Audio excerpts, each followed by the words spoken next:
Welcome to the Post Up.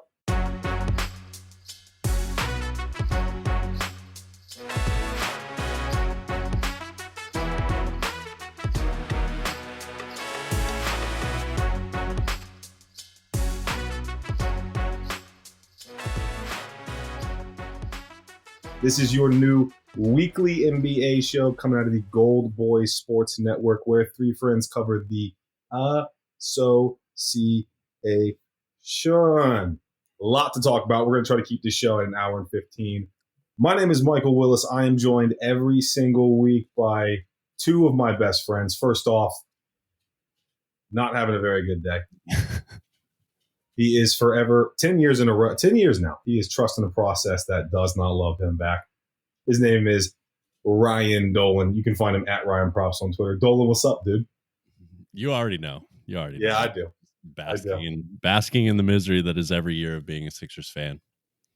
It's a pretty awesome day for me and for our third member of the team. Beyond stoked right now.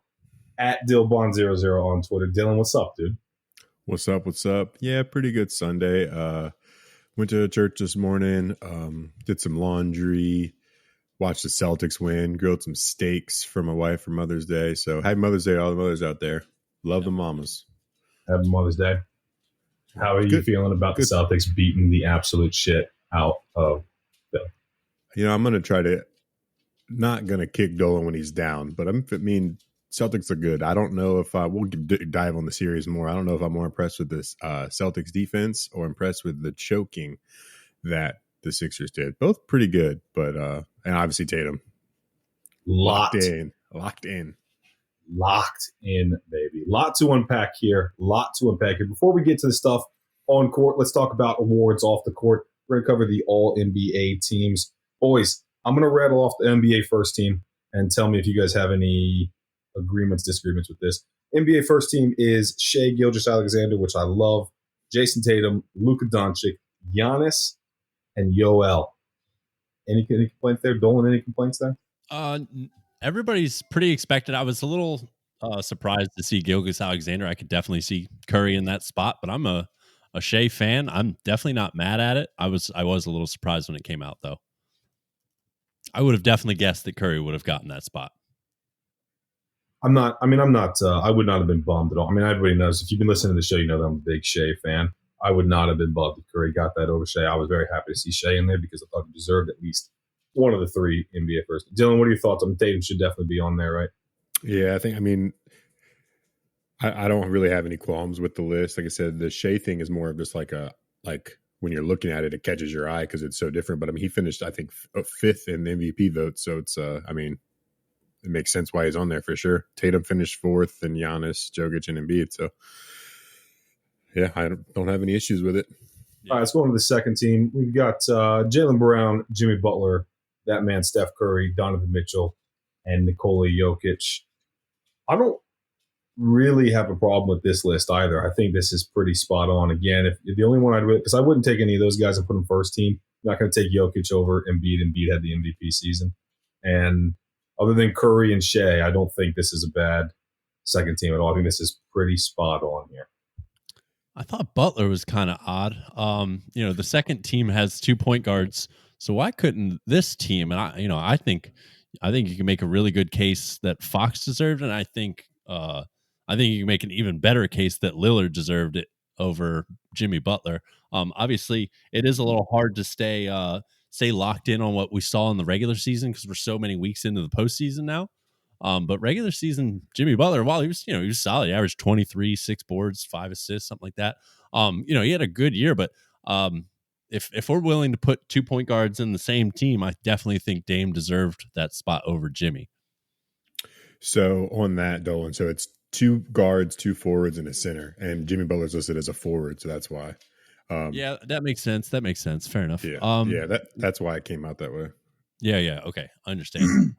Then him over Mitchell is interesting. I'm not too mad at Mitchell making it over. Okay, it is 2 guards, 2 forwards, 1 center. You're absolutely correct. Good point.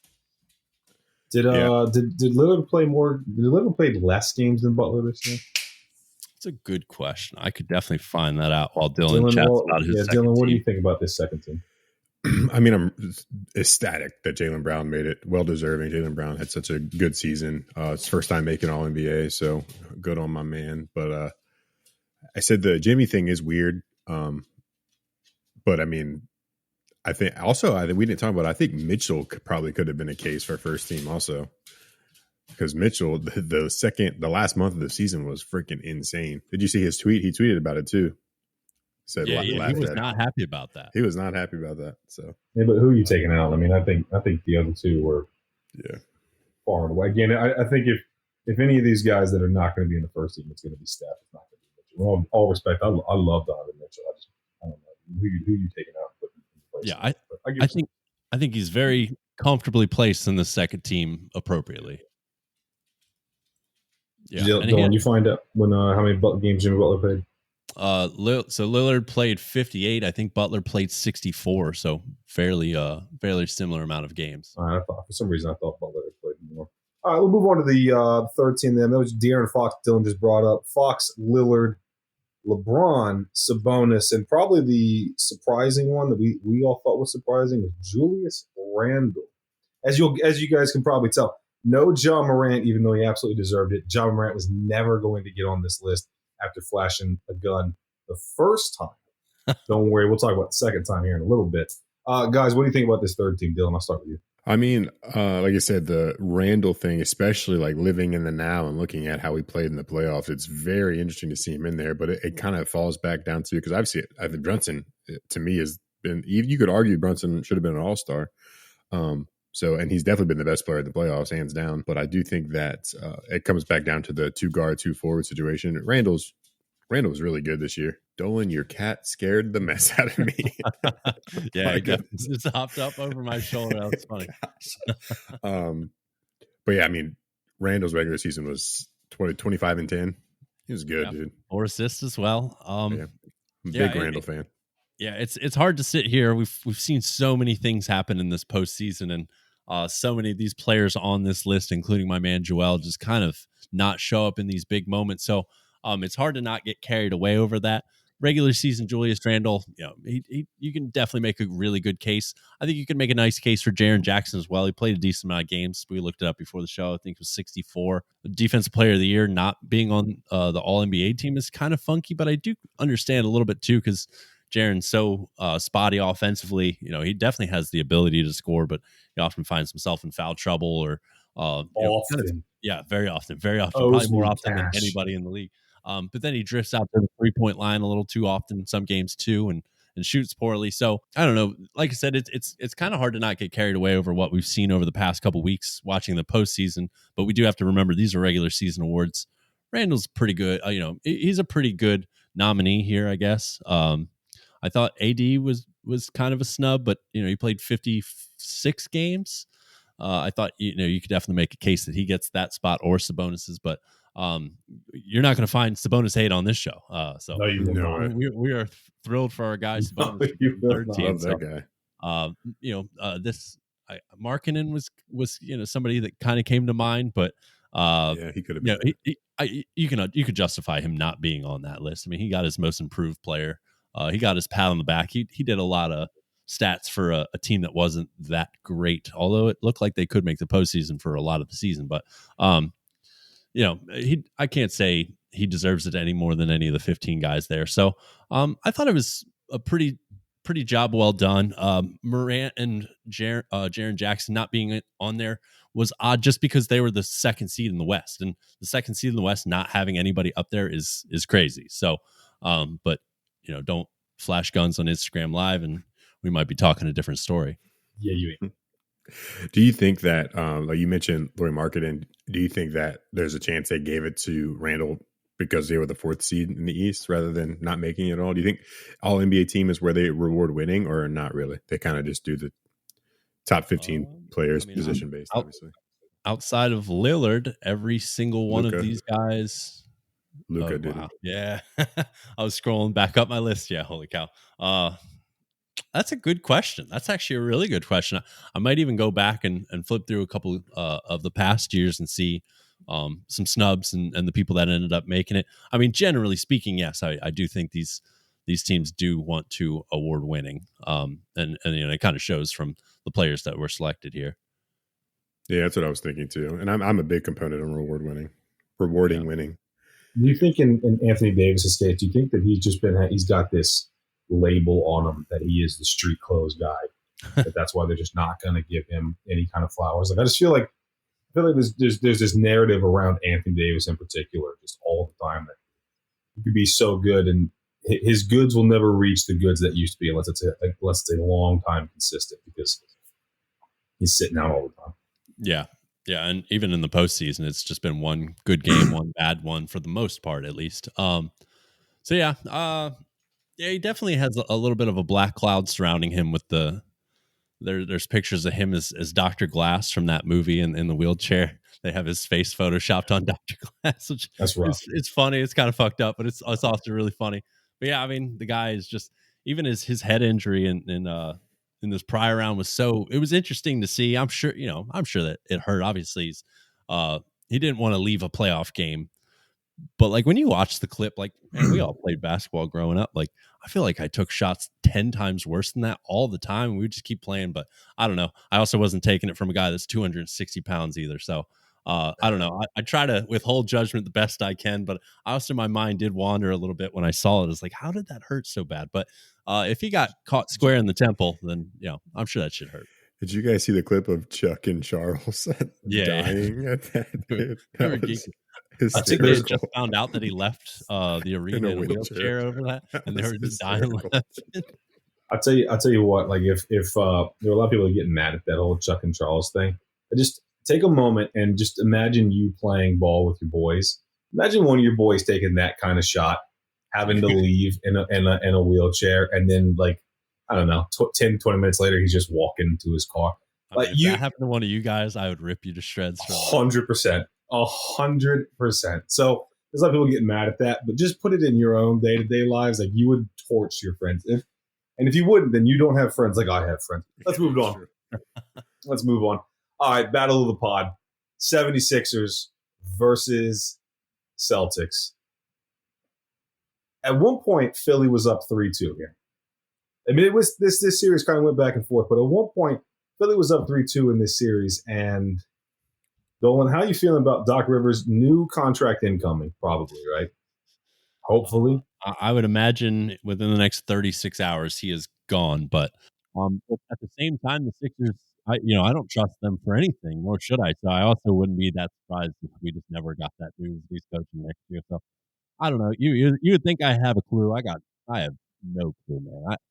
I think he's fired in the next day and a half. Really wouldn't be that shocked if he wasn't. I don't know. Sixers are just weird. What happened? Like what happened here? I mean, you've got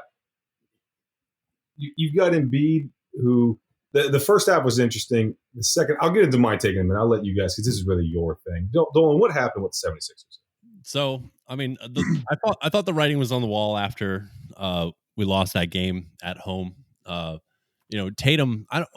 Dylan, what was Tatum shooting coming into the fourth? I mean, it was 1 for 11. 1 for 11. Wow, I thought it was even worse than that. But yeah, he was 1 for 11 in that game. They turned the ball over, I think, 20 something times. 18. I think they finished 18 turnovers. Yeah. The Sixers had overcome, I believe, a 16-point deficit. Like I said, home crowd behind us, and we looked rattled as could be in that fourth quarter. And the guy that entered it shooting 1 of 11 was the least rattled out of all of them. So I don't know. It just that kind of put the writing on the wall for me. Ever since that game ended, I kind of, I was really angry that night. I was way more mad after the Game 6 loss than I was at this one, because the Game 6 one was like, wow, we really might pull this off.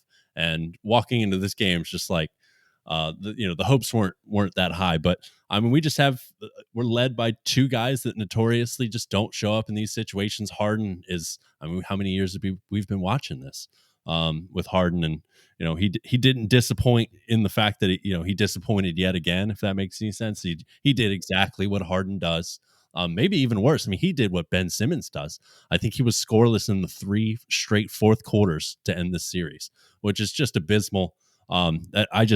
I'm so magnetized to point guards that don't score in the fourth quarter. It blows my mind how this keeps happening to me. Embiid is that one stings a little bit more. Because I mean, this is my favorite player probably ever. So seeing him go out like this is so disappointing. He could not have shit the bed anymore. He had a quote after the game that is, viral all over Twitter. If you listen to the entire sound clip, it's not really as bad as that direct quote makes it sound, but also is not something he should be saying, considering his performance. So I don't know, man. Just a disaster. The typical Sixer disaster. Hard to be surprised at this point. Hard to be surprised. It's what we do. Missing. Well, I'll come to you in a minute, Dylan. Missing. Who is the most at blame for this whole situation right here? Is there one person at blame, or was this what is the bigger story? The Sixers crumbling in this manner, or was it Boston were just that fucking bad? That third quarter was bad, Dolan. That third quarter was fucking bad, dude. What did Doc Rivers say at half? That's a good question. I don't 10 have points. I don't have a clue, man. And that's a really good question. It's not one that I'm not. I don't think I'm ready to answer that yet. I'd have to, I guess, almost rewatch the game, which I won't be willing to do that for quite a while.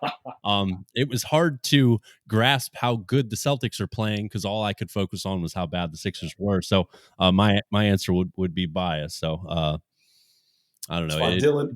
Feels like how bad the Sixers were is the bigger story, but also, the Celtics are going to the Eastern Conference Finals. So obviously credit to them. I mean, they just did what I guess I expected them to do, which is disappoint me severely. Dylan, how do you feel about your boys? I mean, it was pretty. Harden did not play well in the first half, and then throughout the game. But we'll talk about the first half first. They didn't play well through the first half. You go in at halftime.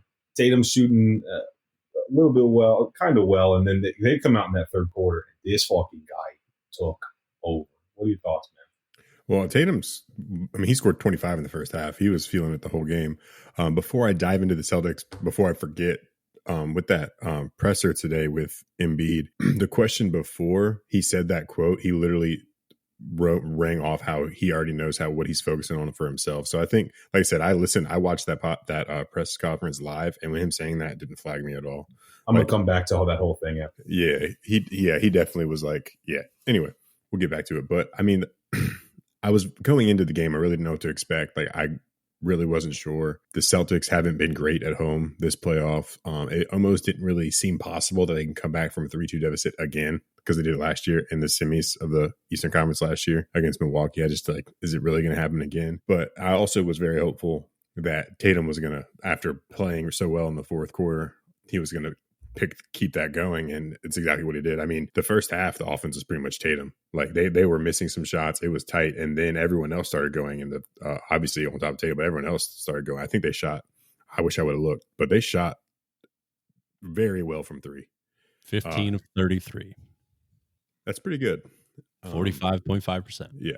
So I mean, they came to play, man, and it's Al Horford played such good defense on Joel Embiid.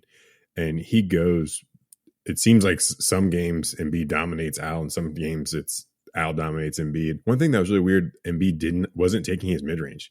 He kept trying to drive by him when it seemed like Al was giving him the mid-range, but Joel still wasn't shooting it. And I don't know why, because it's like a knockdown shot. But it's hard to say. I really think, being optimistic going into next year, I think the Celtics just played really well on both sides of the ball today. Sure, the Sixers could have played better, but I mean, PJ Tucker, not often is he going to score 11 points in one quarter, and he did that in the first quarter. So, and your face looks so sad right now. It's doing this bad. Night is not. You're making me feel bad talking about it. No, I'm good. But I mean, I can't say enough about Tatum. Jaylen Brown played well. I mean, honestly, a lot of his points were done when the game was pretty much over. Like I said, Tatum really willed that team. Like, it was probably the best. I mean, he broke Curry's record, which lasted like 2 weeks for Game 7 performance, but he really did will that team, man. And he's been getting some criticism for not playing well, because like even last year when they beat Milwaukee in Game 7, it was Grant Williams 26 points. He made 7 threes that really pushed him over. Like, Tatum hasn't been the one to do it yet. And then obviously we know how he played in the finals, and just seeing Tatum literally just like on a mission coming into this game, makes me very happy seeing this man take the next step for sure. Like, especially when it seems like they're going to have to throw some crazy money at this guy. So make it worth it. Stupid money. Stupid money. Ridiculously stupid. Good for him. Well deserved. I mean, that boy's about to get fucking paid. I don't have a dog in this fight. I did think it was. I thought that third quarter was wild. I was sitting there watching that with my family for Mother's Day. Happy Mother's Day, Alicia. But I was sitting there stunned at how Tatum was knocking. It just felt like everything he was throwing up went down. It's obviously not the case, but just this guy was on fire, man. And this on the opposite end for Philly, he didn't do anything. Like there was weird shots they were taking, and Embiid looked to pass. I truly do not remember a moment in the third where Harden really had the ball under control. It's just a wild to watch, man. It's game 7. Dolan tweeted it best. Someone tell Embiid that this game is super important, because it was. This was it right here, and he just didn't show up, man. Where Dolan, I'll ask you first. Where do you guys go from here? Man, tough question to answer. It feels like this is a directionless offseason. We don't have a first-round pick. We don't have money.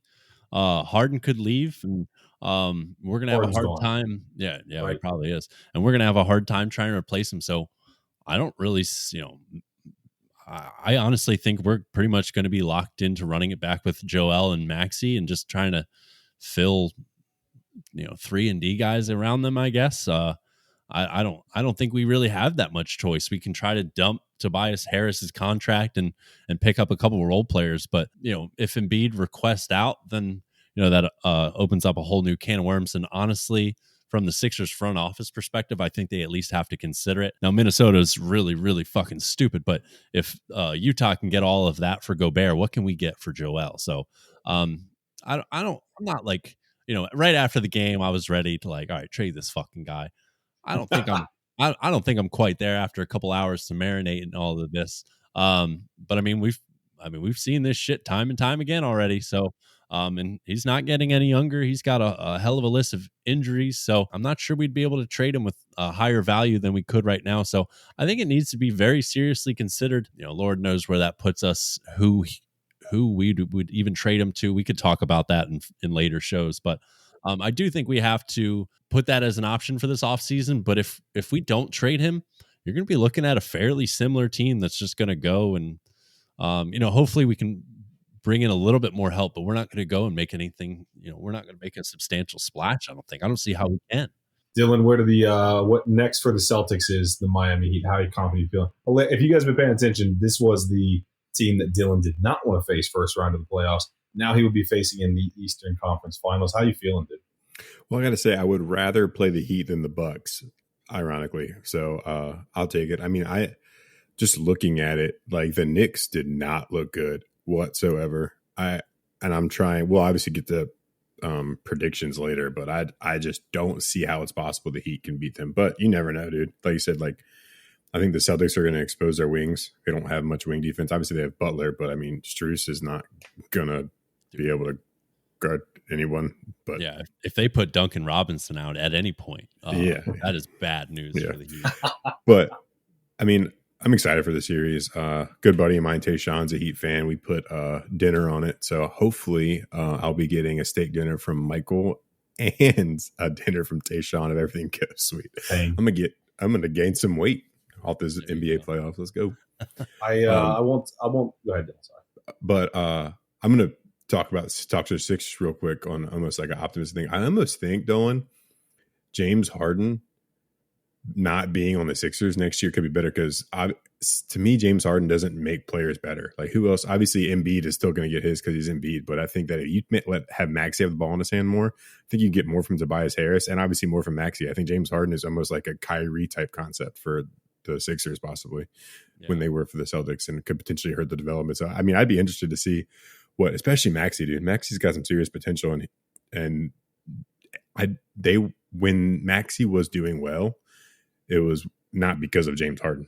He didn't make him better at all. He can create on his own for sure. Yeah, and he's knocked down 3-point shooter. Knocked down. He also kind of gets hidden in the corner for a quarter at a time because Harden will just dribble the air out of the ball. And I mean, when we were at our worst, it felt like it was just hard pounding the ball into the hardwood until there was 8 seconds left on the shot clock, and then we have to just scramble to find something good. And I've just watched that for 2 years now, or a year and a half. I think Harden, I think Harden has proven time and time again the way he plays is not winning basketball. It's just like it's to the point where you just have to say that now. I feel.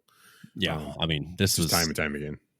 If he wanted to, I guess, prove that narrative wrong, this was his opportunity. This was I mean, I'm sure it was. This was the game. This was it. 5 turnovers, minus 30, less than 10 points. So in 41 minutes, he was a minus 30. Oh, Yeah. that is fucking tough, man. But we're gonna move on. But I'll give you my quick take on if I was a 76ers, it's time to blow it up. You had 10 years of trust in the process. This has absolutely not worked so far. I mean, you've gotten picks. You have fumbled those picks possibly after the Embiid one. It's time to let it go. We'll definitely stay tuned because this summer we're going to dive deep into each and every team. Philly's obviously going to be one of those teams, and we're going to talk about what we would do with this roster. I think you can get a hell of a lot for Embiid. Dolan said it best. Look, you see what Utah got for Gobert. What is Embiid gonna bring in? I think that could be quite a bit. Build around Maxey. I think you're maxed out on what you're going to get with Tobias Harris. See if you can get rid of that contract and move on from there. But can't be forgotten that the reason you're in this mess is because the 76ers are a shit organization. They can't draft. Let's move on, boys. The Oilers and Golden Knights game is less than 3 minutes in, and there's already been 3 goals. Absolutely love it. I'm watching it. I love it. Playoff hockey is fucking electric. All right. Miami and the Knicks. Surprising series of hands up. We'll start here. We should have start here. Hands are up, baby. Hands are absolutely up. What do you have in this final game, Dolan? 41? I don't even know, man. This guy, Jalen Brunson, the final apology of the year. He's a fucking stud. Can't say it enough. Dolan and I had multiple text and phone calls of how this was a bad move for the Knicks. He's a fucking stud. Yeah, 41.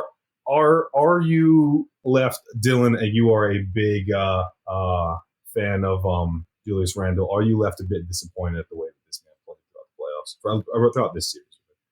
I mean, absolutely. I think he actually the last 2 games he ended up playing decent. Correct me if I'm wrong. Maybe not the last game. Bam Adebayo is a very good defender, but it's just Julius Randle. You are a big dude, and you are quicker than most people that are the size of you. So it's just like you gotta. And it's supposed to be your team. Like it really was. Like you were the all-star on the team. You averaged 25 and 10 in the regular season. Yeah, it's definitely not. Pass that torch real quick to that. That torch got stolen. And I'm honestly, Stephen A. Smith said it best. RJ Barrett might be the best player in his draft, dude. that was really funny to say that. And it's, at this point, you kind of have to wonder if that's true. Obviously Zion still has potential through the roof, but when are we going to see the man play and stay on the floor, which is an unanswered question. So can't get mad at Zion. The Bo-Bear biscuits are fucking good. They are fucking good. Yeah. New Orleans is a tough place to go, man. I honestly thought Barrett stepped up this postseason. Obviously, he shot really, really bad in the closeout game, which is a shame. But I believe this man is 22. He might be 23, but this dude's young, man. I thought he had a really good postseason. He wasn't such a black hole like we've seen so much of his career where he catches the ball and nobody's getting it back. It didn't really seem like that. Like he seemed in flow of the offense. He was taking his 16, 17 shots a game. He was hitting 46% of them, which is great for a small forward. He was hitting threes. He rebounds okay for a wing. So I don't know. I thought he made a pretty good stride. I was kind of disappointed with his regular season, but I was quite enthusiastic about his postseason personally. I like RJ Barrett. I don't know if I want him on the Pistons, but I like RJ Barrett. I think he's a decent player, and I think the past. I'll say this year. I mean, at the beginning of the year, it was a bit odd because his defensive game wasn't there, but I do think he's tried at least to step up. You see him trying a lot more out there, and you see him taking better shots. He was a -5 in the last game. He was a +17 in the game before. I think he's a solid, he's a decent player. Oh, that is a hilarious take from Stephen A. Smith. The Heat, though, this is a dangerous team, and I got to be honest with you.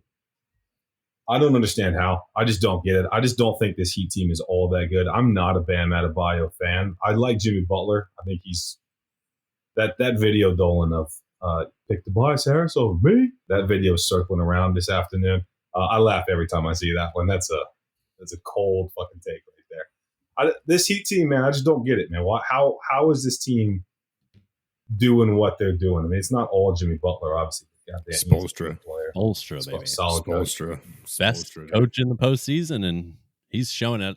I thought Bam was pretty damn good in that series, in this past series. But I get I see what you're getting at, because you are kind of left to wonder. They're just so scrappy and frustrating, and I don't know, when the pressure's on, they have guys that step up, and they have that dog in them. I hate to use such a a silly phrase like that, but I mean it just seems so true for this team. I mean they have that dog in them. They figure out ways to win in scrappy games, and they love those 101 to 100 games, and they're pretty damn good at winning them. So on paper it seems kind of odd that they've made it this far, but like when you sit and watch, not even really how they operate, but what they make other teams look like, then it starts to make a little bit more sense. It's hard to play well against them. Yeah, and their defensive sides. Yeah, you got to give not all the credit, but a lot of the credit to Spolstra. And like Dolan mentioned, the next man up. Every game, it's somebody else making big shots, whether that be Strus hitting big shots. Duncan Robbins had a game or two. Kyle Lowry's come in and put up some points. It's just like they've been good, man. And we said, and they're missing their arguably second best player, and Tyler Hero, definitely second best offensive player. Bam Adebayo has been solid. I need that man to snag some more boards because he's too big to only get 9 boards a game. But he should be averaging double-double. But he kind of plays like a poor man's Joel Embiid, knocking down a little mid-range a little bit, and he's good at defense. The Heat got to give some credit. They're dogs for sure. Yeah, they definitely fit that mold. Robinson went missing a bit that series before. He was grabbing boards left, right, and center. He went missing a bit. Randall, I just don't get this guy at all, man. He's one of those. We make jokes about Anthony Davis. If you just take a look first 5 minutes, and you'll be able to tell if he's on it or not. Randall's also one of these guys. He doesn't get credit enough. Like if he's not, you can tell if that guy's here to play some ball or not. Brunson is a fucking dog, though. Josh Hart, I thought, had a decent series. I think if you're the Knicks, man, you didn't really expect to be here at the beginning of the season. You got to take a lot of positives from this. Yep. Dolan, Dylan, and I talk about it all the time on this podcast. We've been watching basketball for years. How many times have we seen a team that needs to take your lumps in the playoffs? We're big believers in that. This could be that for this Knicks team. Retool, come out better. I don't agree with this pulling the Julius Randle picture down and stomping on his face. That's one of the dorkiest fucking things. I'm ready to shout that out for all you Knicks fans out there. Crazy. This is one of the dorkiest things I've seen. That guy was an all-NBA player, played so well. You were never going to win the finals, so this wasn't going to happen. Like, it's not your year. Be happy with the year. It's a good year for you guys. Cut that other shit out, man. I'm not getting rid of RJ Barrett. I'm not getting rid of obviously not getting rid of Brunson. I don't know about Julius Randle. I think if you can get something for him, get another guy, but that's a conversation for later. Heat, Celtics. Give me your predictions, boys. Don't you go ahead. Celtics in 5. Dylan? I was actually going to say the same thing. So am I. But I'll go. Stop doing this. Yeah, I'll go Celtics in 6. Yeah, I'll switch it up and I'll take Heat in 7. I'll be the odd man out here because I don't give a shit about either one of these teams. One thing with the Celtics that really was interesting to me is all year they've been arguably the deepest team in the league, and then when it came down to the grind, they shortened their rotation from 8 or 9 guys to 7 guys. So it's just the starting 5 and then Derek White and Brogdon off the bench. That's it. So I think that could be potentially interesting. I think Sam Hauser still gets some minutes, especially in the earlies. And then same thing with Grant. He's going to get some time too. I think Grant was getting exposed by Embiid. So I think that's one of the reasons they weren't playing him. I really wanted to see Hauser. I think he could have stretched the floor because he only needs a little bit of space. But whatever Joe Mazzulla did worked. So I think I'm interested to see what the rotation is going to look like because it's been different every single series so far. If I'm honest with you, I don't know if this is going to be a good series or not. I feel like I said, I just don't know how the Heat are doing it. I think Boston are just too good offensively. I think they're going to take it. But Give me Heat in 7. Let's have a good series, boys. Let's move out west. Let's do it. Let's do it. I owe Dylan a steak dinner. Boom, baby. Because the Phoenix Suns are not deep enough, which is not a surprise. We knew this coming in, trading your soul for Kevin Durant. And then we just talked about Eric Spoelstra being a great coach and how vital and important it is to have a great coach. They fired Monty Williams like a day later. I was stunned at this move. We'll talk about the coach in a second, but Phoenix and Denver. Denver won it in 5? 6? Yeah, 6. Yeah. 6. Denver wins it in 6. Shout out Jokic, man. This guy is a fucking dog. He is so fucking good. And have you seen those pictures of him when he's like a kid? Yeah. His little fat ass. I love it, dude. I love it. I absolutely love it, man. I love this, dude. I don't like Miami. I don't understand how Denver. I mean, I do. I see it more with Denver, and I get more how Denver are doing it. But I don't know, man. It's crazy what Phoenix kind of showed. Are we upset at Kevin Durant? I mean, did he not play well that last game? But I mean, is he? Dolan and Dylan picked on me for saying that Giannis didn't choke because he was throwing up shots and they were bricking. I just felt like almost everything KD threw up was fucking brick city, boy. We upset at KD. We upset at the Suns. How we feeling, Dolan? I think it feels like we're beyond a Durant being able to carry a team, which obviously is kind of questionable whether or not he's ever really done that in the first place. But no. Yeah, I think we saw the first step of I guess the fall from grace for Durant. Now, don't get me wrong, this is still a terrific player. I still anticipate him coming back next year and averaging 30. Don't get me wrong, I'm not saying like he's going to have like a severe fall, but this felt like the first. This is one of the first years I can remember since he was like a really young player that it seemed like he struggled to find his efficiency. And but I mean, when you're playing 44 minutes and shooting 23 times, it's tough, man. You're not going to get 23 good looks. You're going to have to force some shit. So I don't know, maybe a little bit of an overreaction take, but it felt like Durant maybe had, maybe he'd finally lost a little bit of a step or, a little piece of his game. And if anything, maybe it was the 3-point shot, but you could also attribute it to tiny legs. Probably not tiny legs, tired legs. I mean, this dude was just getting thrown out there for so many minutes a game. I don't know. I'm still kind of trying to decide and decipher what we saw out of Durant. Was it age kind of catching up? I mean, he's 34 with an Achilles injury, or was it just tired legs? I mean, they just asked so much from him and Booker, and I think it's a little hard to decide exactly what we saw out of Durant, but definitely overall pretty disappointed. Me and Michael were saying before the series that Phoenix is going to do this almost pretty easily. I mean, and obviously we were both quite incorrect on that. So I guess I thought that he could hero ball his way through the series a little bit better. But, looking back at what he was asked to do, it doesn't feel that surprising he wasn't able to accomplish it now in hindsight. But, before the series started, I didn't think he'd have that much trouble. But credit to Denver. They threw a lot of different looks at him, and they made him take these tough shots over and over and over again. And he made some incredible ones. He missed plenty. So it's funny to say all of this throughout all of these talks of his inefficiencies. He still shot 45% on 23 shots a game, which is crazy. So, don't get me wrong. I'm not saying he's, past his prime or anything, but maybe this is the first year where we're descending from his prime, I guess. I follow what you're saying, but Dylan, before I hand you the floor to talk about this Phoenix Suns team, I thought the same before the series. I'm pretty sure I said on the pod that when I was doing my research for my bets, all the numbers I was reading was that Phoenix should dog walk the fuck out of this Denver team. It's not even gonna be close. And credit to Denver, man. They came out and it felt like they were on them every single game, the entire game. I think this was a somewhat coming out for, if he hasn't already, for Devin Booker. I mean, this guy was lights out here for a little bit.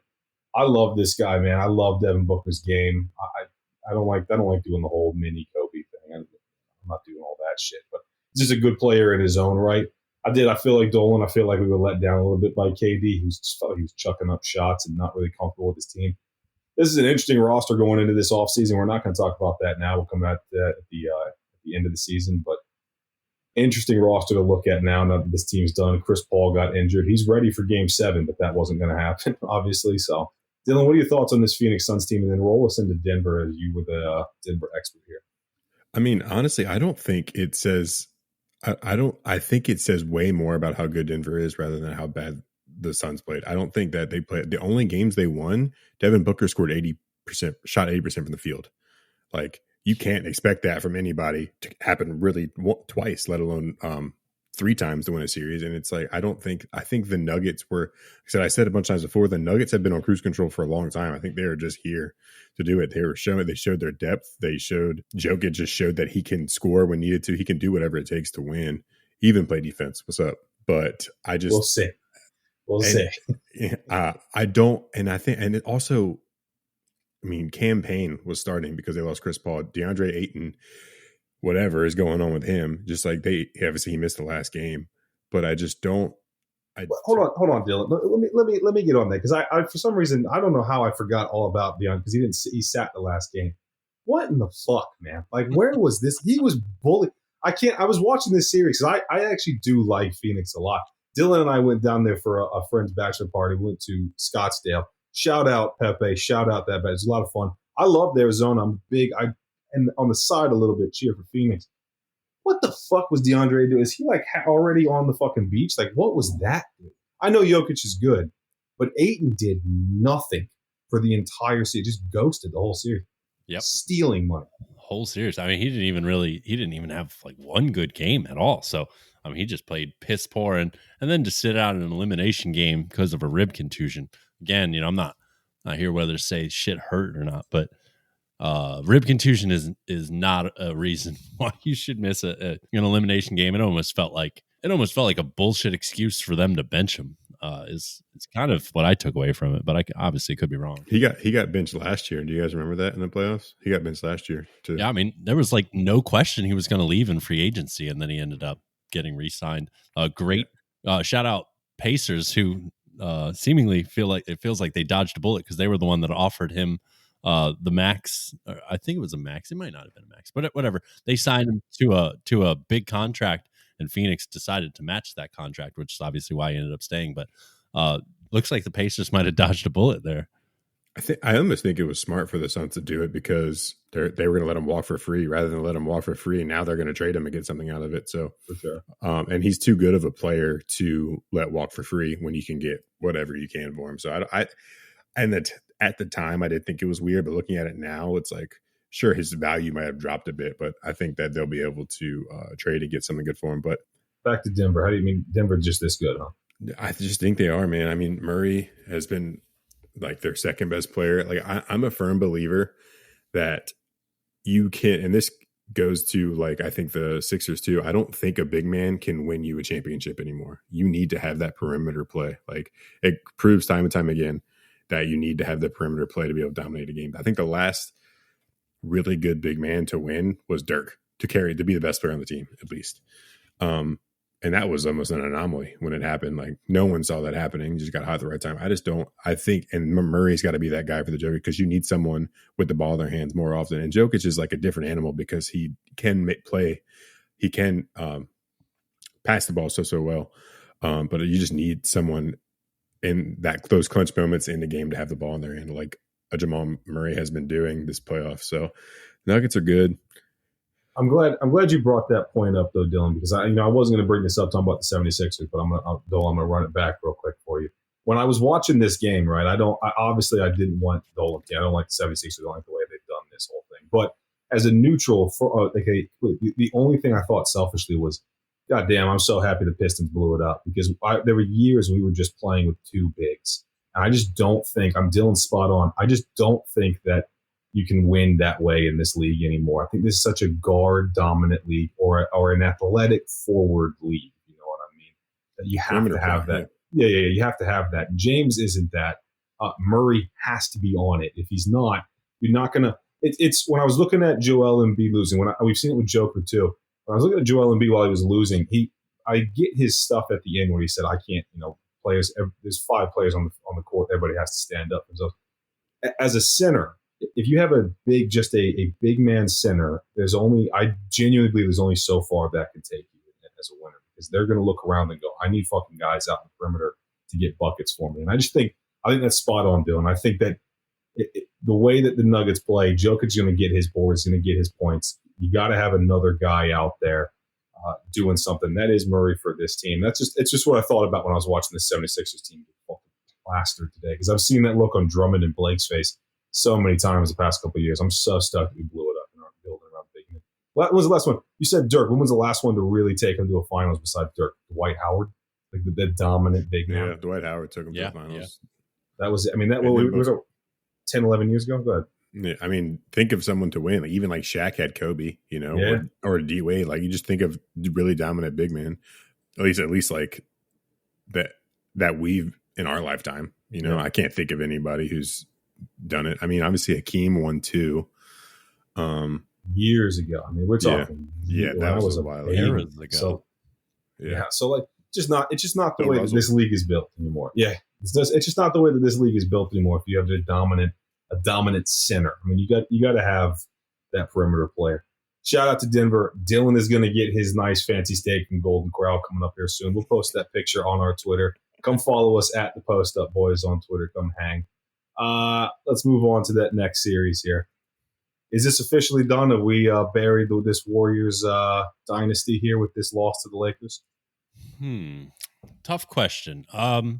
I am eager to say yes, but I do kind of think no. I mean, I think they're still young enough to run this back again.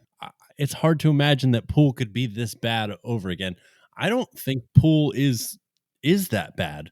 I don't think he's as bad as he played and what we've seen. At the end of the day, this guy's 23 years old, and I know he's got the huge contract, which obviously now is pretty devastating. But we've seen this guy play so well so many times. So obviously, it's easy to get discouraged after a bad postseason. Obviously that's the time that you want these guys to step up the most. But I feel like they can get so much more out of them. I thought their depth was pretty solid, but I mean this on paper, I thought their depth was pretty solid. But these, they needed a lot more guys to step up than did. Dante DiVincenzo played well a few times. Poole was just so bad. The last three games, Clay was fucking horrible. So I don't know.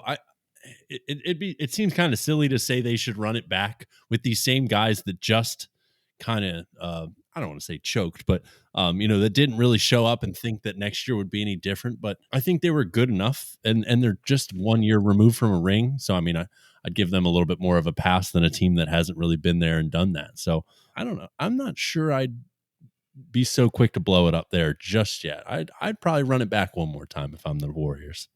Draymond probably going. We don't know. That would be an interesting one to watch this offseason if Draymond is actually done this year. I'm right there with Dolan. I don't think Jordan Poole is this bad. But I don't think Jordan Poole is this bad. I do think this was you just saw last year. Dylan said it earlier in the pod. Torched the Celtics last year in the finals. He was so fucking good when the pool party was legit. And maybe this kid just got paid. If I got paid millions of bucks when I'm 23 years old, 22 years old, might not come out in the next year. Yeah, you ain't kidding. I'm not mad at Ja for throwing guns around. We'll talk about that in a minute. But I get it. I kind of understand. But again, you're paying these guys to show up in these moments, and he just did not show up. I think any team with Steph Curry, you got a pretty damn good chance. Clay's not going to be this bad. And on that point, this whole Game 6 Clay thing, no, it's not dead. He had one bad game. Like, I'm not saying that he purposely gets up for Game 6s. That should never really been a thing to begin with. It's just fun for betting. But Klay Thompson's a good player. He's had a lot of injuries recently, man. He's one of those. He'll have one of those kind of games where he will shoot terribly. Did you see that? Did you see when he came out and they looked at his he sat down? That was so funny. Shoot. He was so bummed at himself for his three of Dylan, what are your thoughts, Dylan? You think this is the end? Will you run it back with this Warriors team, or you first time they've lost not in the finals? It seems weird to think that that's like a conversation. Right? Yeah, blow it up. I don't want to say blow it up. I think you don't do anything with Steph. I think Draymond's a player option. I think so. I think he might, if he opts in, do it. But I honestly think that you keep Wiggins, you keep Poole, and I think right now you see what you can get for Clay. I mean, I don't know, and I'm not saying this guy doesn't have it anymore. I just think you can possibly get pieces for him that would make you better. Whether that be like, again, we could talk about this, but you package him with something else for like with Kuminga and some picks for like DeAndre Ayton, like put Klay Thompson around KD and Booker, spread the floor a little bit more for them. Just like literally just came up with that. I'm not a GM yet, so we'll see. But I don't know. I think that, and I still think Klay. I don't think that Klay's done at all. I think that if this team comes back the same way they are right now next year, they'll be in the discussion of winning the West for sure. I just think that right now, possibly you could, with the way things are looking, they're obviously on the down spiral.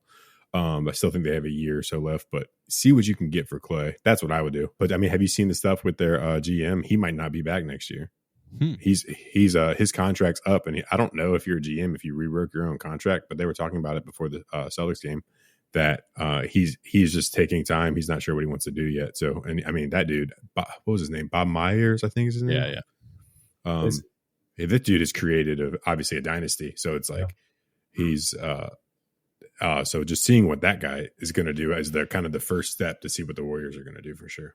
I think it's a good. I think that's where this whole blow it up thing really starts, because you've gone on such an unreal 8-year run, and to lose in that way. And we'll talk about the Lakers, of course, but to lose like this and to go out like this, it was kind of sad. I mean, Steph is Steph. The guy's a fucking dog, but it just didn't look like he got a whole hell of a lot of help, consistent help around them. Retool this offseason, I think. Go again. If for some reason you feel like it's done next year, then blow it up and see what you can get around Steph for next year. I think you can run it back one more year with Klay, but I'm not upset at saying trade Klay. If you're one of those people that says try to get Giannis on this team, don't follow us. Just don't come hang out with us. You're an absolute idiot. You don't know shit about anything. Giannis is not. Bucks are not giving anything away. They're not. Sussed. I'm not paying that any mind. Lakers. LeBron, baby. If LeBron gets 5, man, I love this guy. I hope he gets it. I hope and we'll give our predictions in a moment. Lakers, was this a surprise beating up on the Warriors, or was this like they got LeBron fucking James? Did you see Lonnie Walker? Yeah, absolutely. I mean, I think it was a surprise for us on this show. I mean, we all picked the Warriors to pull this one off. I know I had some future bets that are now deceased for the Warriors to win it all. Back when they were over plus 1,000, I had to sprinkle a little bit. But I mean, did any team have a better deadline?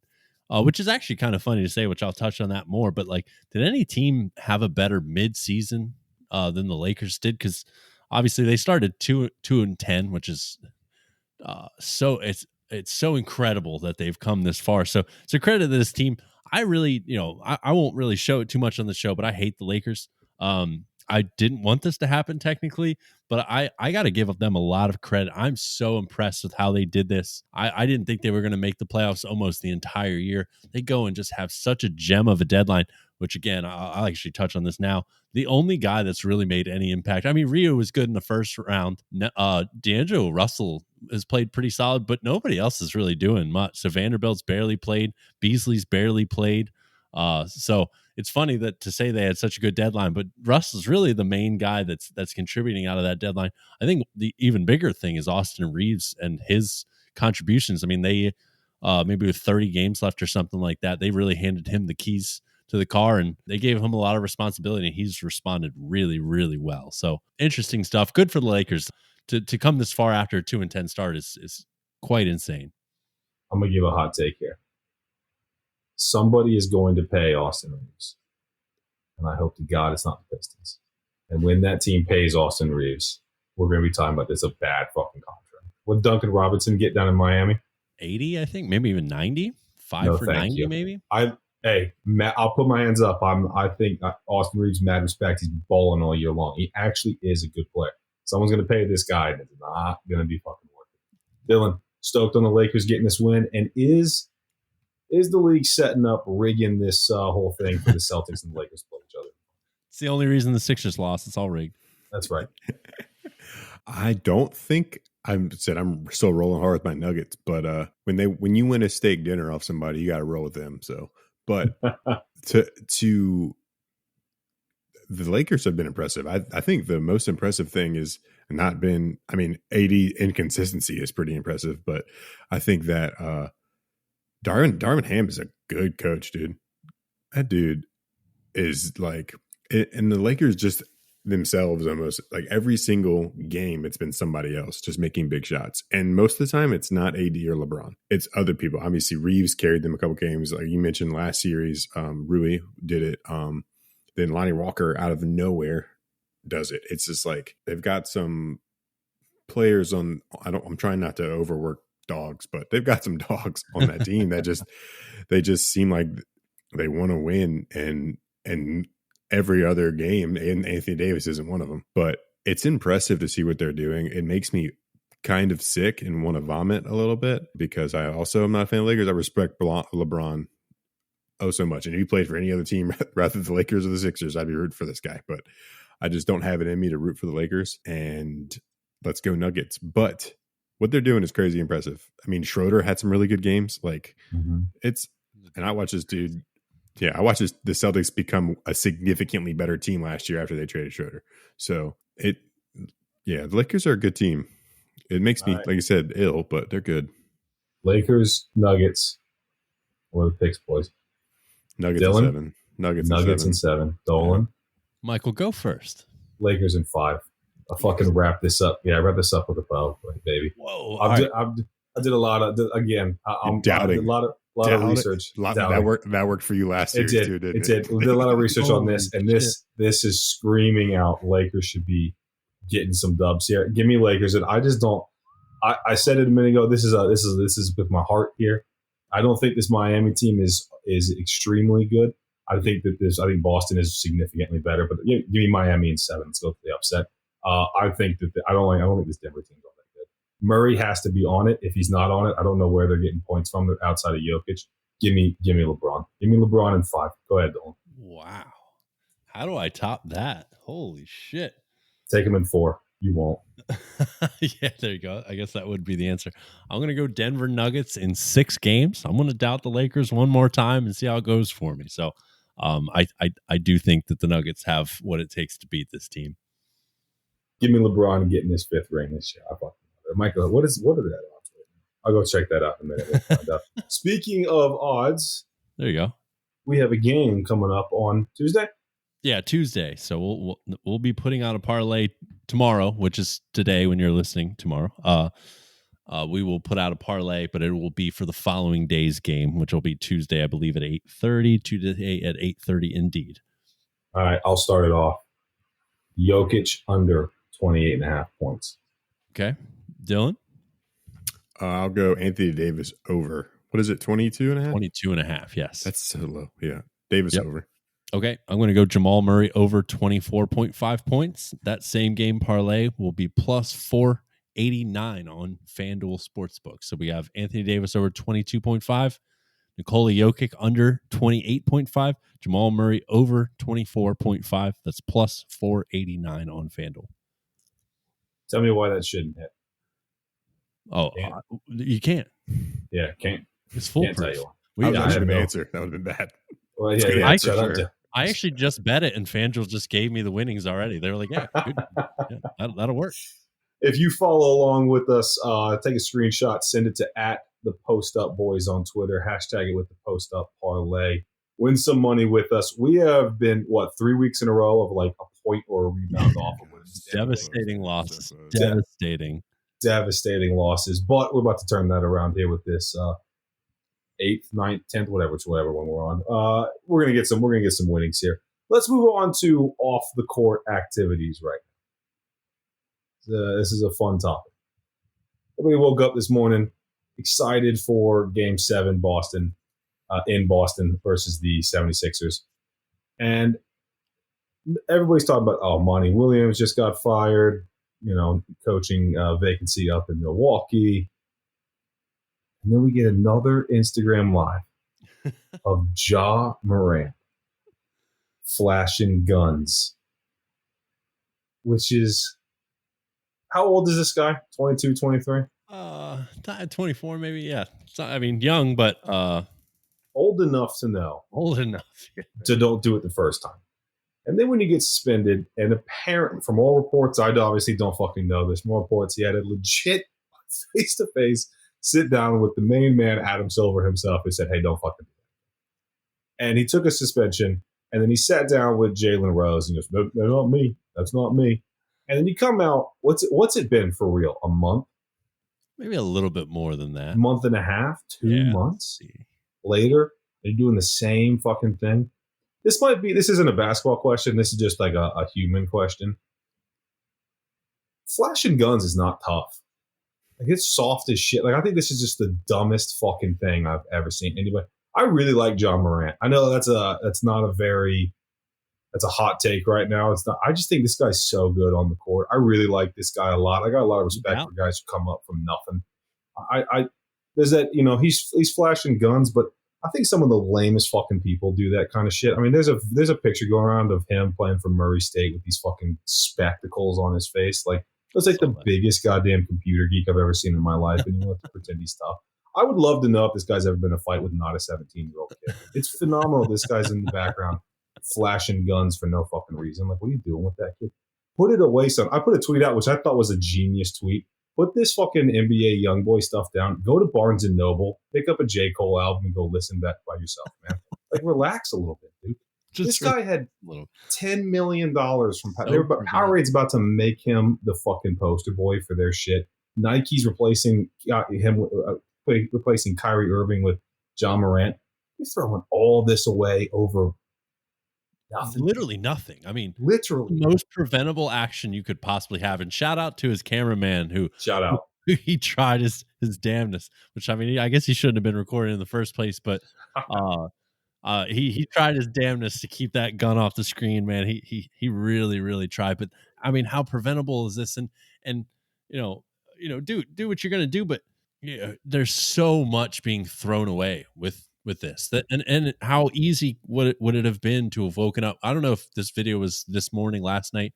I mean, looked like it was during the day, so maybe it was this morning. I'm not really sure, but I mean, how preventable was this action? How easy would it have been to just not do this and just move on and just have such a good career? And obviously that was too hard for Ja. So I don't know. I don't understand it. I don't know. Just have fun being suspended again for the same stupid shit, man. Dylan, I'll come to you in a second here, but it's such an avoidable thing. And what is this for?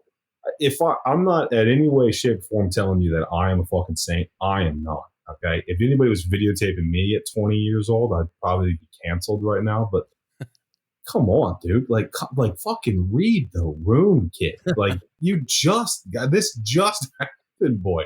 It's just so stupid. Dylan, it's suspension for a year. Is that a possible thing that's literally going to happen to this guy? No, he'll probably get like 25, 35 games, somewhere around that mix, if I had to guess. I mean, I feel like it's an old saying, we can't fix stupid, and it's almost like a shame seeing it. I don't want to say talent's wasted. He still has a long way to go or whatever, but you got to think he's going to be better. And like I said, you mentioned, like, I love this guy. His game is super fun to watch. He's so fun. One of the most, if not the most exciting player to watch in the NBA right now. It's just like, it's absurd what this guy can do in a basketball court. And he's just out here just, yeah, I don't even know what he's doing. Having fun, I guess. That's one thing. At least he's having fun. Good on him. But it's just like, it's not worth it. And it honestly, like, the worst part of it is that how many people, like, did he convince the Grizzlies organization that it won't happen again? Did he convince us? Like, I mean, I was convinced. It's like, all right, you learned. Like, it's pretty easy to not post pictures of guns or post live videos. That's probably the easiest thing. It's probably the easiest thing. It's a very easy thing not to do. But I guess not for all of us. So it's hard to say. But I mean, it's unfortunate. I think he does get somewhere between 25, 35 games, somewhere around that. I'd be shocked if it was more than that. But do what you got to do, NBA. I hate it. I hate that that's even like a thing, to be honest with you. And I agree with you. I think 25, 30 games what he's going to get. If I'm Adam Silver, I'm going to be one of those get off my lawn people. I don't need to be. You don't want any of your employees flashing guns. The NBA is a billion with a B dollar industry. You don't want any of your guys showing that because it's so fucking dumb. It's so dumb, man. You don't need to be flashing guns like that to be funny or to be fun. I'd suspend this guy for half the season minimum. I genuinely, because this is, you have a sit down with them, and I've not been flashing guns anywhere, but I've been immature. We've all been an immature kid. We're like, oh, fuck that. I'll make it do whatever the fuck I want. That's obviously what this is. 2 months later, maximum 2 months later. It was sometime in March that it happened. Early March, the first time. He's back here doing it again. If you want to own guns, own gun. I don't give a shit. That's a conversation for another day. We're not talking about that because we do not want to get canceled. But if you want to own them, do your thing. But you don't need to be acting like a fucking idiot on Instagram Live. You want to go to the strip club, go to the strip club, dog. I don't care at all. Yeah. Hell yeah, I'm not mad at that at all, dude. I'm not mad at you, but like this is so unnecessary to be throwing away millions and millions of dollars for no fuck. Dylan said it, but probably the easiest thing to not do is don't be flashing guns on Instagram Live. It's crazy. Shout out to his cameraman because the moment he saw that shit, he goes, "Oh fuck," moved it away as fast as he can. Respect to that guy, but maybe get this guy away from a fucking camera for a little bit. Yeah. Wouldn't that be something?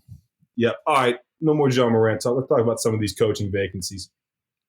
Phoenix, number 1, Monty Williams gone. Steve Nash coming in, right? Oh gosh. Steve Nash coming in. Kyrie Irving next year. What are we talking? Like, this was the first thing that came into my mind. Steve Nash will be there next year. Kyrie Irving, same thing. Chris Paul gone. Retool this offense. Interesting. I'm not sure Steve Nash showed enough to be a coach again. Technically, I mean, maybe an assistant, but if there's a spot, I mean, where he's a fucking legend, Phoenix might be a possibility. I didn't even think about that. KD loves him. Kyrie loves him.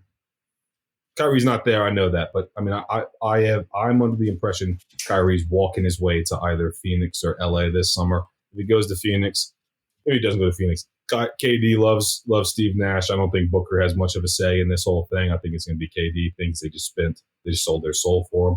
I think this makes way too much fucking sense to me. Go ahead, Bill. I think it's a shame he got fired. Stephen A said something that really was interesting to me. He said Monty Williams got fired because of DeAndre Ayton, like point blank. Like DeAndre Ayton decided not to play. I think that if that game is a close game and it forces 7, Monty Williams still has a job. The fact they got blown out in back-to-back elimination games, because it happened last year too, they got blown out. And DeAndre Ayton, I don't think played that game either. Can I touch on that? You said, I meant to say this earlier. Dylan was spot on that, like, Ayton sat out last year on this, and it was because him and Monty Williams had gotten in an argument. I think that's spot on. I do. I don't think Ayton's going anywhere this offseason. I think they're keeping DeAndre Ayton on the team. I don't think they're going to try to trade him at all. They've given him the money. They're locked into that. That's why I think they've gotten rid of Monty Williams. You're an absolute idiot. I got to be honest with you. I think that's the dumbest thing. I rate Monty Williams as a head coach. Do you, Dylan? Say that again. I rate Monty Williams as a head coach. Do you? Yeah, he's good. Absolutely. I think he's a phenomenal head coach. Any team would be lucky to have him, like I said. And Michael mentioned it to the Pistons. Rooting for you, Detroit, son. Welcome to. I mean, I'll dive in. I'll let you have the floor in a minute. But this is Chris Lee with the Milwaukee Bucks. He's been out of work for 3 weeks now. I'm pretty sure. Like we've already interviewed him. Why is he not on? Kevin Ollie is not a head coach right now. He's just chilling. The New Orleans Pelicans assistant has not had a job for at least a month and a half. Not had work. They've not been working for at least a month and a half. I think we've just found out. Somebody in Detroit knew one of these head coaches this offseason was going to get canned from one of these playoff teams. I would be stunned right now. I would legit, if this is, I don't think this is a family, we do this in VA, I would put my mortgage on Monty Williams as the next Detroit Pistons head coach. Apparently he's in Detroit right now. Really? Yeah. Pistons Twitter is talking about this, that we're checking flights over here on Pistons Twitter. This guy is in Detroit right now. So I would be stunned if this guy is not in Detroit next year. Dylan? Dolan mentioned earlier, I think Nick Nurse to Phoenix would be interesting. But one thing that I thought about immediately after Bud got fired and Monty Williams got fired, do you think Ime Udoka was like thinking, maybe I should have waited to take a job? Yeah. Oh, yeah. Taking on a Houston team? Oh, yeah. 100%. Took on Houston when he potentially could have gotten Milwaukee or Phoenix. Like, what? I think I do think that Phoenix opens. I think this is the best. Phoenix and Milwaukee are the two best jobs to have, coming into out of all these. Besides Detroit, obviously. Well, touche, actually. Detroit might be the best one. Might have the best one. Yeah. But no, I think out of these playoff teams, I think these two are the two to go for. I don't have this affinity for Nick Nurse. I mean, maybe, but for me, Phoenix screams Steve Nash. You got any idea of who's going to take on the Bucks job, Dolan? No, not really. This is something we could probably touch on a little further into the offseason. Sure. Mark Jackson's interview. Did you see that? Yeah, I think him even being a name circulating is pretty interesting. I think we were texting about it earlier today. This coaching free agency will be pretty interesting stuff. No doubt about it. This will be almost equivalent to the players because these are big name coaches, man. Monty's no slouch. Bud's obviously no slouch.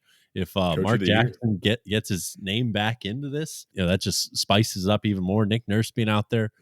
Oh man, all of them have one coach Doc of the year. Rivers, hopefully. Doc Rivers will be there. So there's big head coaches and there's vacancies that are highly desirable locations to go and fill too. So the coaching tree, it should be so fun to watch where everybody ends up going. If Doc gets fired, does he get another job or is he done? Oh man, no man, I don't know. That's how many times you got to recycle a guy? I mean, I guess you could say the same thing for any of the other coaches too, I guess. But I think Doc's different. He's legitimately been coaching since I've been watching basketball. Yeah, me too. Yeah, me too. I would imagine he gets another job. God, please, not in Detroit. If that's what we're waiting on for Doc Rivers to be fired, awesome. Honest to God, man. Honestly, he would coach all of our teams. That'd be awesome. Oh my God, that would be. Yeah, we'd love that. Friend of the podcast. Yeah, yeah.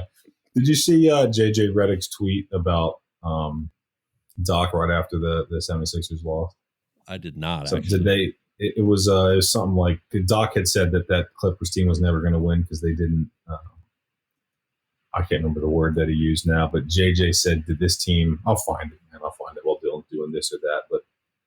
It was a subtle shot over at Doc Rivers. Nice. I love his coaching, which I was actually very surprised at. JJ Redick said, I wonder if they cooperated because Doc had said that the Clippers team was never going to win because they did not cooperate. So there's been a couple shots. I didn't know if that was in reference to. Nice.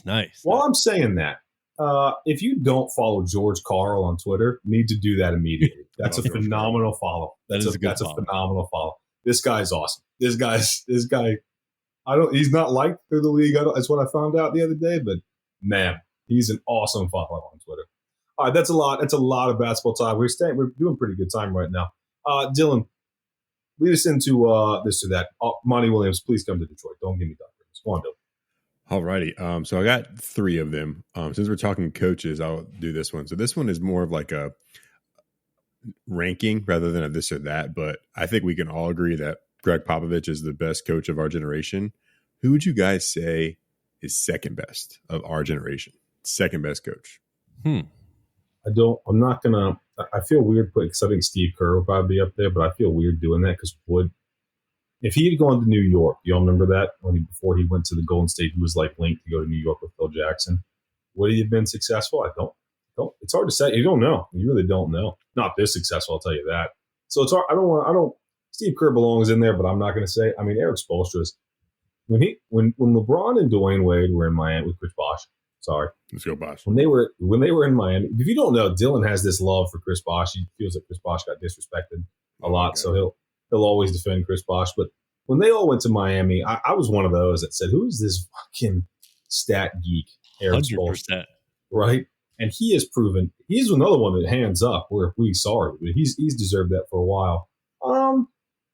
Dylan, who do you got while I keep thinking? Yeah, I'm gonna go Spoelstra, man. I Kerr was the first person to pop into my mind, and then Spoelstra was as soon as Spoelstra hit my head, I knew that was the right answer because just look at these teams that he's taken so far. And I don't know how he's done it, man. Kerr was handed one of the greatest fucking rosters ever. And credit to him. I mean, he made changes to that team that Mark Jackson hadn't made at the time. And, he made Draymond what he is today. I think when Mark Jackson left, David Lee was starting and Draymond was off the bench. I don't want to say necessarily a non-factor, but Kerr really gave Dre the keys, which was such a driving factor in all these years of success. But, I mean, when you're handed the 2 top shooters and arguably in NBA history, they weren't at the time, to be fair. That is true. But you've had some luck on your side. Whereas Spoelstra, it just doesn't seem to matter who's on his roster. Also, credit to Pat Riley above him. They just know who fits this Heat culture. But I'm going to go Spoelstra. Just what other coach is doing what Eric Spoelstra can do every single year? They're a threat, and it doesn't matter who they're throwing out there. It's incredible stuff. So narrow edge to Spoelstra over Steve Kerr. I think Steve Kerr belongs there because you look at his career. I mean, 4 everywhere he's ever championships, dude. gone. Yeah, for sure. But 4 everywhere he's ever championships. gone, That's crazy. everywhere he's ever gone, player and coach. I mean, the guy is a fucking winner. So I mean, I'll give him that. Who's outside of that? Is it Doc? Is Doc the best one? Phil Jackson is Rick obviously Carlisle. You could put in the mix, I think. Yeah. Bud, Ty Lue, I Joe guess. Mazzulla, maybe. Nurse. No. Fuck off. One guy that we never really mentioned, who I think is pretty underrated, is Taylor Jenkins over there in Memphis. I think he's a terrific coach, and he's so he doesn't want enough to be the best. That's true.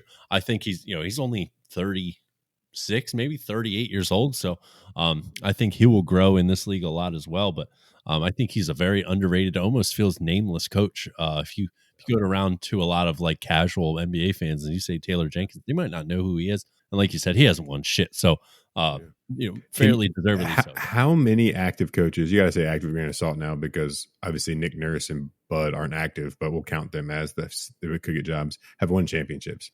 Nurse, Bud, Kerr, Doc, Carlisle, Spoelstra. Is that all of them? That's a good question. Has Monty ever won? Mm-mm. Okay, yeah. Ty Lue. As a head coach, right? Yeah, as a head coach. Ty Lue won in Cleveland, didn't he? Or was that David Blatt? No, that was not Blatt. Blatt was gone. Ty Lue was the coach that year. Yes. Yeah. Okay. Mike Brown did Mike Brown won with Cleveland? Did he not? Or no, not as a head coach. Not as head coach. Okay. He won at Golden State as assistant. Yeah. Yeah, I think that's it. There's not many because again, this league's been dominated by only 2 teams. Yeah, it's true. Sure has. I love Carlisle. I think you can't. To me, with Kerr's resume, you can't not say Kerr. But I love Rick Carlisle personally as a coach. Yeah, I can't believe I didn't say Rick Carlisle. It's apologies on me. I love Rick Carlisle. I got one for you. Yeah. At Stan Van Gundy, absolute fucking goat of a man. Love this guy. Absolutely love this guy. Piston legend. Came in, said, "Hey, you know what? Josh Smith fucking sucks. Cut him. Don't care. Eat his contract. Cut him. Love you. Love you, Stan. Friend of the show for that one. I will never forget that. For as long, I don't care what he does next. For the rest of his life, I will always appreciate him for that. Quick story on Stan Van Gundy. I shouldn't do this right now, but I'm gonna. After the Nets came in and played Detroit, he pulled Spencer. Oh no, it was the Mavs. Sorry, he pulled Spencer Dinwiddie to the side and asked why how Stan did him wrong. I love that. Because Spencer was a Piston. I love that. Go on, Dylan. What's the next one? Next one. We talked about one of them tonight. We talked about the other one. If you had the pick of one of these two to be your starting center, would you rather have Karl Anthony Towns or Bam Adebayo? I don't want either. That wasn't my question. You have to pick one. Give me Cat because he can shoot 3, but I mean his mentality is fucking weak. I just don't. That's a personal thing with me. I just don't like. Man, this guy's lost me so much money, so I just have a small betting. That's not fair. I should separate that, but give me Cat, even though I think this guy's mentals are shit. Go ahead, Dolan. Yeah, I'm going to take Bam, honestly, fairly easily on this one. Defense, obviously, will play a huge part in this. The 3-point shooting is obviously very, very sharp advantage to Karl Anthony Towns, but Cat in big games, she hasn't had a ton of exposure, but he's just been so mediocre in those games, so prone to foul trouble. With one thing with Bam is, he never leaves the floor in the postseason. I mean, you don't really ever have to worry about him getting foul trouble. He's going to be out there for 38 minutes. He's going to play really good defense. He can get you 18 and 8, and that's fine. He's a good passer as well, which so is Cat. Cat, on paper, I'll say he's a more skilled center. I guess he's power forward, whatever you want to call him. I'll say he's a center. He was just moved to power forward unjustly because they made a stupid trade, but he's more skilled on paper. But I would take Bam for a variety of reasons, mainly being defense availability and just production in bigger games in his career thus far. That's the right call. I mean, I'll be the first one to say that. I just don't like Bam. So give me Cat. Go. Fair enough. Alrighty. Next one might be poor timing, but same question. Which one of these centers would you rather have on your franchise? The last 2 MVPs, Jokic or Embiid? All day long, give me Jokic.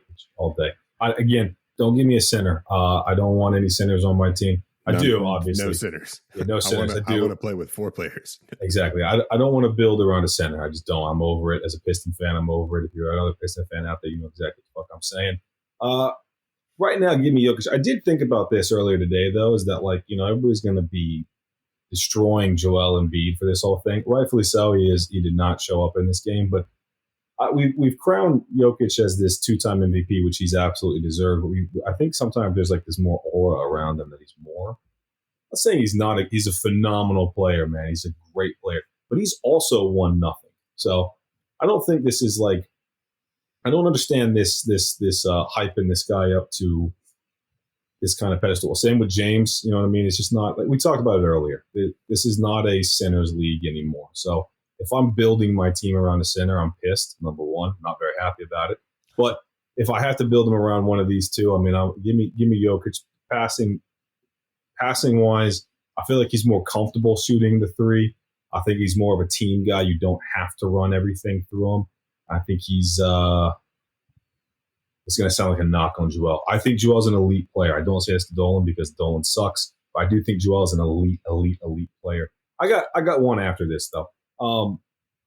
Give me Jokic though because I just think he's more of a team guy, and that sounds like a shot at Joel, but I don't mean that to be at all.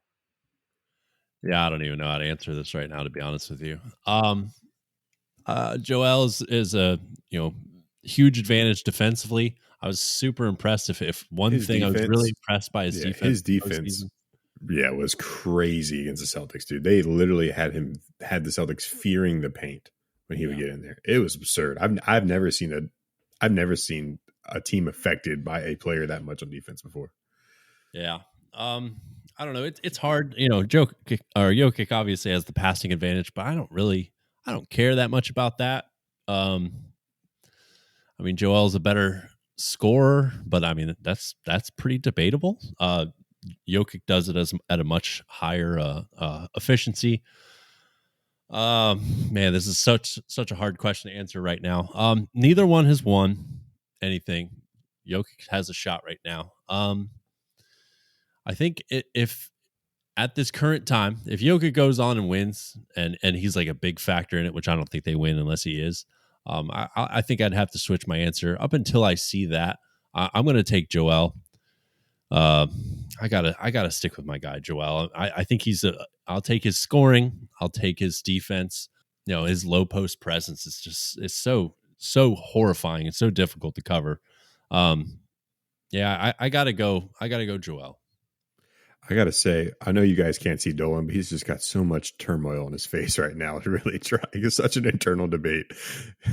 I'm truly struggling. I'm trying to make a great case, and it's hard right now. That's what I meant when I said poor timing. But you guys would be too. I mean, you've poured every ounce of trust you have into this whole thing, and it has just not came back. You'll find it, man. There's a little bit more in there. I know. I do have a question though. Let's just humor me here. The Lakers beat this team in 7. Okay, Lakers beat Denver in 7. All right, so Jokic loses out Western Conference Finals in 7 games. He's got 2 MVPs. Joel's got 1. He's never made it to the Eastern Conference Finals, right? Nope. Yeah, no. Their careers end right now. I knew that, by the way. I just wouldn't fucking the whole their careers end right now. All right, Jokic is 28, 29. Joel's 30. They get into the Hall of Fame. Yes. I say no for both. They are 100% are. I think it's crazy to say. I think you win an MVP, you're in the Hall of Fame. I think that's nuts. Well, I think you have to take basketball Hall of Fame it's not the NBA Hall of Fame, it's basketball Hall of Fame, which doesn't necessarily matter for this debate specifically, but it's in comparison to other sports, it's quite easy to get into. It is. 100%. So I need to think about that a little bit. I mean, I think you can make a damn good case for both. I mean, Joel's 2-time scoring champ, 1-time MVP, 2-time MVP for over there in Denver. I'm going to say no. I don't think they are. I think it is easier to get in, but I don't think they've accomplished enough to quite pull this off. Great players. I mean this for both. Phenomenal fucking players. I would much rather have either one of them than Greg Monroe or fucking Andre Drummond on my Pistons team the past couple of years. That should be not a surprise to anybody. But I don't know, man. I'm looking at both these guys, and I'm like, I mean, they've done a lot. Jokic has done a lot. It goes under the radar because it's Denver. You know what I mean? And again, he's a big man. I think this is not that way the game is anymore. But if their careers ended right now, I don't think these guys are looked at as if it was all over 5 years down the road. I don't think either one of these guys would be talking. I think crazy. I think you can make a better case for Jokic than Joel. I mean, Joel's he's just missed half of his career already. His career averages are really solid: 27, 11 rebounds, 3 assists, 1.7 blocks. I mean, obviously it's pretty damn good, but I mean, the man's never played more than 68 games in a season. He's never really put together a good postseason run. So I unfortunately don't think enough's there. He's not, he has his fair share of regular season accomplishments, but I'm not sure that's enough to get him over the edge. But I'd like to actually look more into what Dylan said. He said if you win MVP, you're kind of like shoo-in Hall of Famer. I can't necessarily prove that or disprove that. So that's something I'd be interested to look into. Yeah. I'm looking at past class right here. In 2021, Chris Webber made it. What did he do in the NBA? Yeah. No, spot on. And he caught sick passes from Jason Williams for a couple years. You ain't kidding. I mean, again, it is so easy to get into the Hall of Fame, and I think that's another conversation in and of itself. But some of these guys that I'm just like, is he one of the greatest of all time? So, but I mean, their career, they got more years on their career. It's probably a dumb conversation anyway.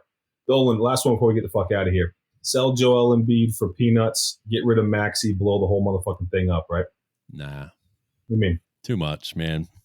Definitely keep Maxey. I mean, Maxey's 22. That guy needs to go nowhere for a very long time.